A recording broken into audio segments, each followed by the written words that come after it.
Assalamualaikum. Ketemu lagi dengan Roza. Hari ini kita masak cumi ya bun ya. Seperti biasa bun, hari ini kita masak cumi di kalio. Yang ini bahan-bahannya ya bun ya. Ini ada, tadi tuh ada cabai merah, cabai rawit kecil biar dia pedas, agak pedas sedikit ya.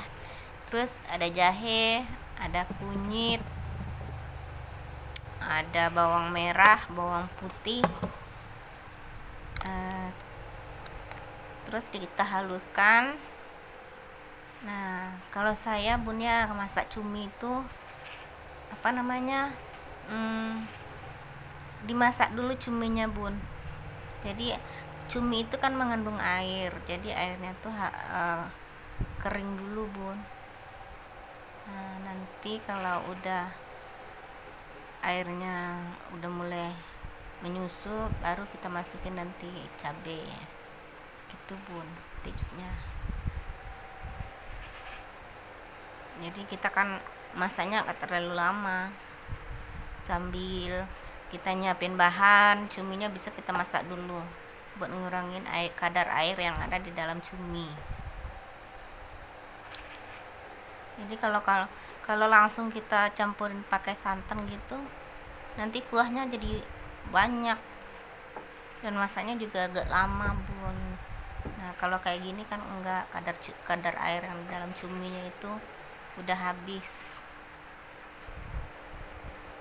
Itu loh bun tipsnya dari saya. Ini nanti ini ada bahan-bahan gepreknya bun ya. Ini ada 2 batang serai, karena serainya kecil-kecil ya bun ya. Ini kita pakai 2 batang aja digeprek. Terus tadi ada lengkuas juga. Terus daun-daunan, ada daun salam sama daun limau. Ini semuanya kita masak sambil kita ngabisin air yang ada di cuminya ya bun ya. Ini karena cuminya kemarin ya saya beli ya, jadi ini masuk kulkas beku, susah buat ngelepasinnya bun. Nah, ini kita balik. Kalau saya masak cumi itu pun lebih senang dimasukin pakai kulit-kulitnya itu loh, yang merah-merah itu, dan tintanya juga dibuang.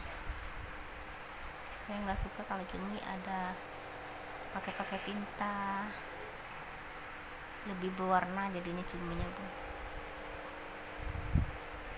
Terus ini karena kadar air yang di dalam cuminya kalau udah habis tuh bun, kan kelihatan kan bu ya, itu airnya masih banyak, itu nggak ada dikasih air apa-apa bun, itu air yang ada di dalam cuminya itu. Nah, ini karena kalau airnya udah menyusut, kita masukin cabenya bun yang udah digiling tadi, kita masukin semuanya dan kita gonsreng-gansreng, aduk-aduk semuanya, baru kita masukin nanti air biar cuminya itu meresap dulu ke bumbu-bumbunya, nanti digonsreng-gansreng dulu,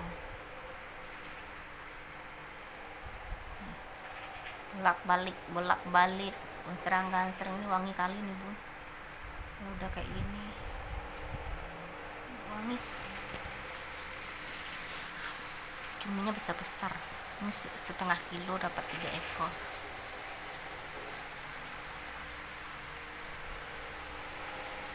Sini harga cumi 70 sekilo bun, jadi kalau setengah tuh 35.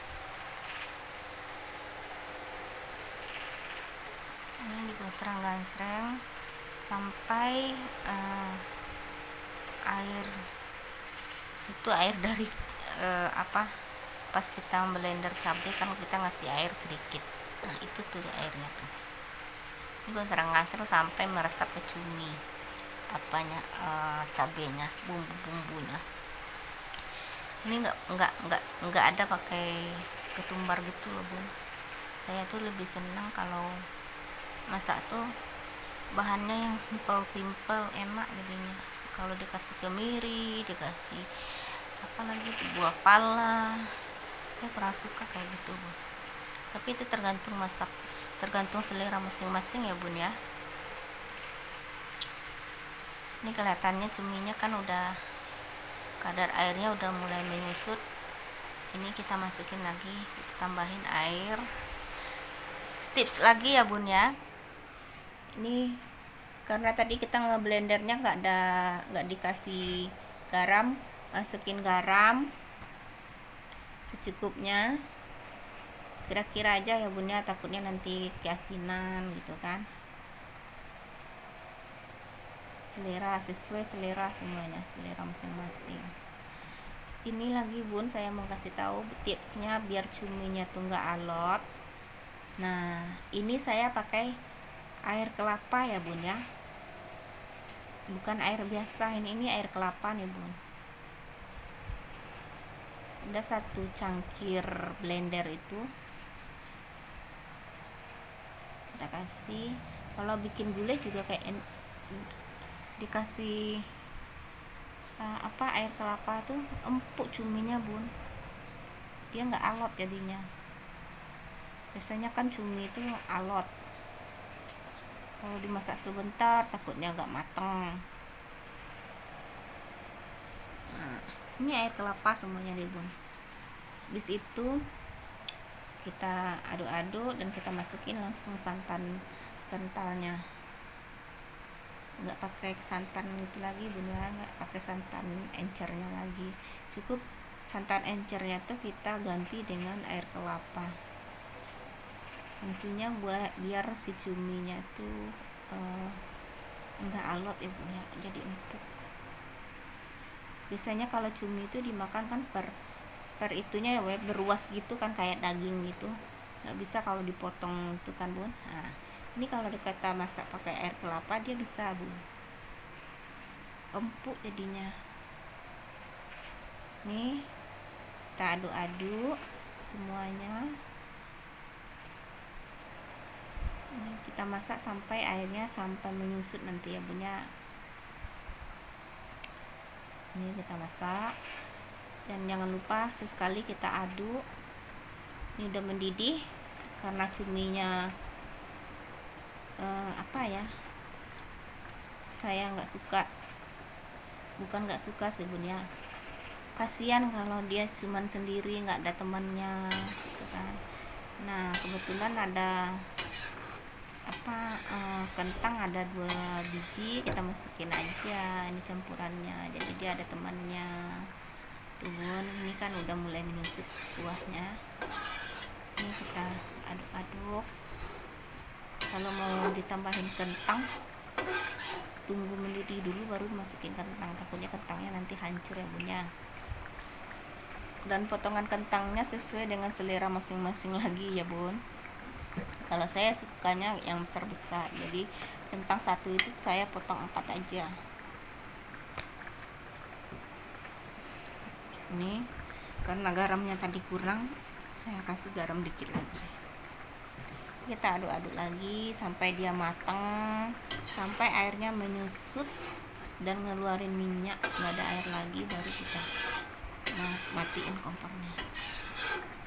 Ini bun wangi kali.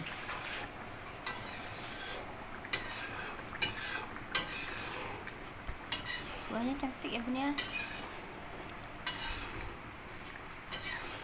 Ini diaduk-aduk terus, jangan sampai lengket di bawahnya ya bun ya.